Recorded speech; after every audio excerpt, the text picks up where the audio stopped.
Or why would or why they would leave here. Haymitch had called the Avoxes traitors. Against what? It could only be the capital, but they had everything here, no cause to rebel. I'd leave here, Peeta blurts out.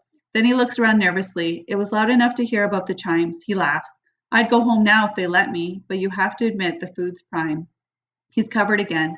If that's all you'd heard, it would just sound like the words of a scared tribute, not someone contemplating the questionable goodness of the capital.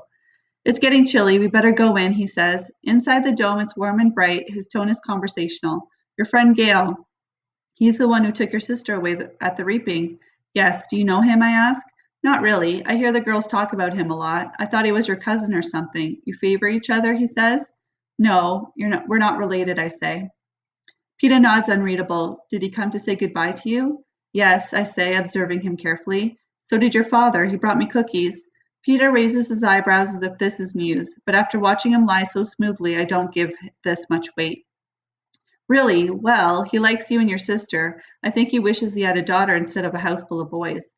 The idea that I might ever have been discussed around the dinner table at the bakery fire just in passing in Peeta's house gives me a start. It must have been when the mother was out of the room. He knew your mother when they were kids, says Peeta. Another surprise, but probably true. Oh, yes, she grew up in town, I say. It seems impolite to say she never mentioned the baker except to compliment his bread. We're at my door. I give back his jacket. See you in the morning, then. See you, he says, and walks off down the hall. When I open my door, the red-headed girl is collecting my unitard and boots from where I left them on the floor before my shower. I want to apologize for possibly getting her in trouble earlier, but I remember I'm not supposed to speak to her unless I'm giving her an order. Oh, sorry, I say. I was supposed to get those back to Cinna. I'm sorry. Can you take them to him? She avoids my eyes, gives a small nod, and heads out the door.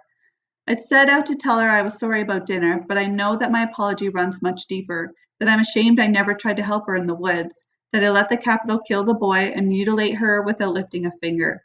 Just like I was watching the games. I kick off my shoes and climb under the covers of my clothes. The shivering hasn't stopped. Perhaps the girl doesn't even remember me, but I know she does.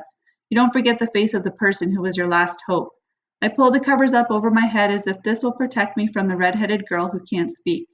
But I can feel her eyes staring at me, piercing through walls and doors and bedding. I wonder if she'll enjoy watching me die.